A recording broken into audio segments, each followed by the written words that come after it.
The veil between life and death is a thin curtain that separates our world from the great beyond.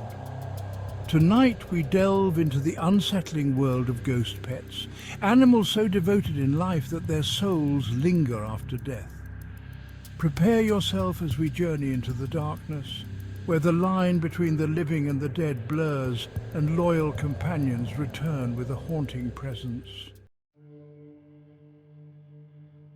Our first tale takes us to a quiet suburban home where a family mourns the loss of their beloved German Shepherd Max.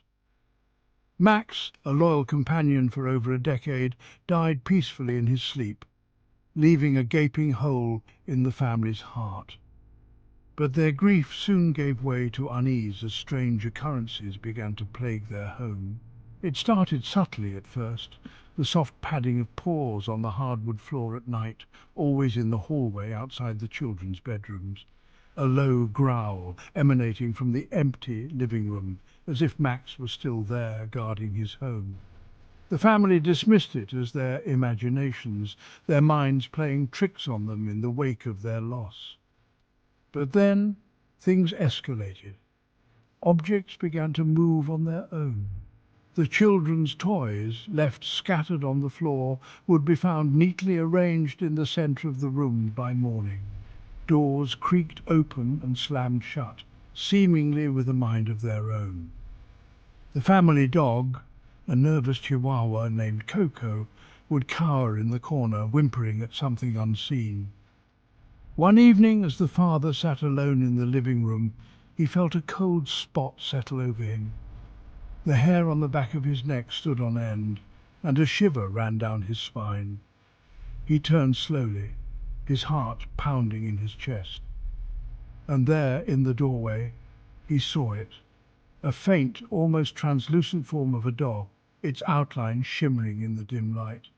It stood there for a moment, its eyes glowing with an otherworldly light, before vanishing as quickly as it had appeared.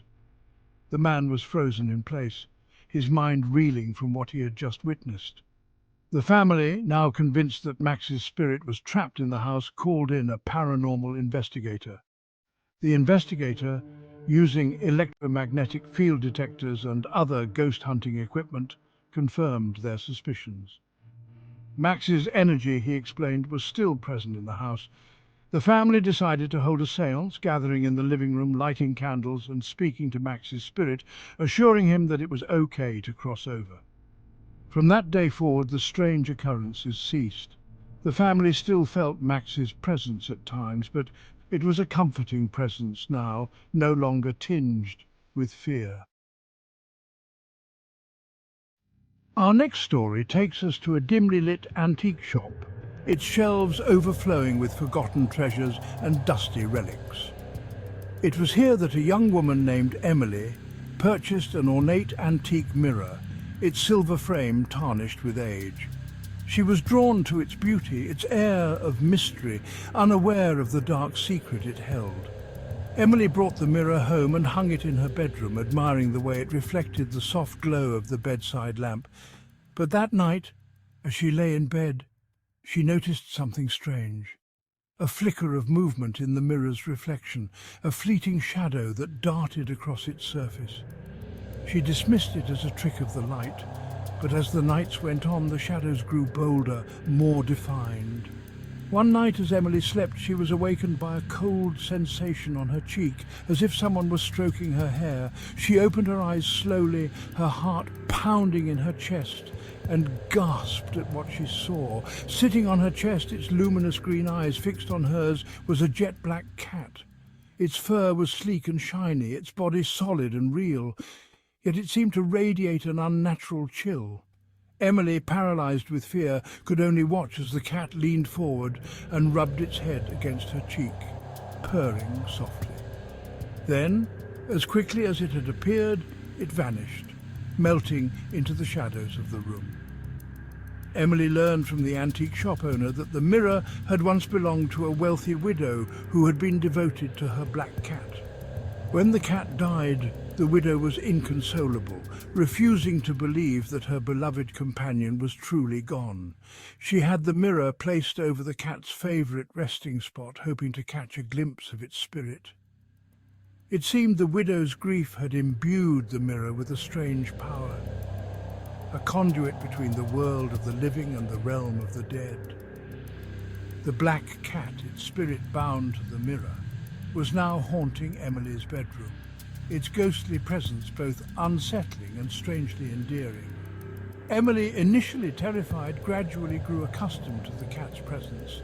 She named it Shadow and would often find herself talking to it, sharing her secrets and fears with the spectral feline. Shadow, in turn, seemed to offer her a sense of comfort, its presence a constant reminder that she was not alone. One stormy night, as Emily lay in bed, listening to the wind howling outside, she was awakened by Shadow's insistent meowing. She sat up in bed, her heart racing, and saw that Shadow was staring intently at the bedroom door, its eyes wide with alarm. Suddenly the door swung open, revealing a dark figure standing in the hallway. Emily screamed, but Shadow leaped from the bed and launched itself at the intruder, hissing and scratching. The police arrived minutes later, but the intruder was gone. Emily, shaken but unharmed, was certain that Shadow had saved her from harm. Our tale takes us to a secluded cabin deep in the Appalachian Mountains, its windows dark, its porch swing creaking eerily in the wind. Here lived an elderly recluse named Silas, haunted by the memory of his beloved pet canary, Sunny. Sunny, a vibrant yellow bird with a voice as bright as its plumage, had been Silas's only companion for many years. He would spend hours talking to Sunny, sharing his thoughts and dreams, finding solace in its cheerful song. But one harsh winter, despite Silas's best efforts, Sunny succumbed to the cold. Heartbroken, Silas buried Sunny beneath his favourite apple tree, marking the grave with a small wooden cross. The silence in the cabin was deafening without the bird's cheerful chirping. He often sat by the window, gazing at the apple tree, hoping to glimpse Sunny's spirit. One night, as Silas lay in bed, unable to sleep, he heard it, a faint, sweet melody drifting through the darkness, a familiar tune that sent shivers down his spine. It was Sunny's song, unmistakable, yet imbued with an otherworldly quality. Silas sat up in bed, his heart pounding, and strained to hear more clearly. The song seemed to come from outside, from the direction of the apple tree. He threw on his robe and stumbled to the window, peering into the darkness. The moon was hidden behind clouds, casting the yard in eerie darkness. Silas could see nothing out of the ordinary, yet the song continued, both beautiful and terrifying. As nights turned into weeks, the spectral birdsong became a regular occurrence. It always began at midnight, the mournful melody filling Silas with dread and longing. He felt Sunny's spirit was trying to communicate, but the message remained elusive.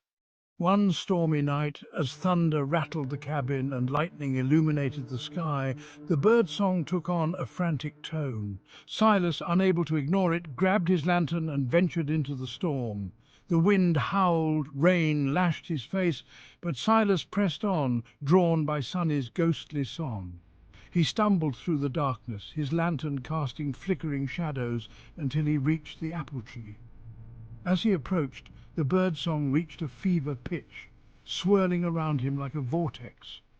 Silas shielded his eyes from the rain and peered into the branches, his heart pounding, and then he saw it.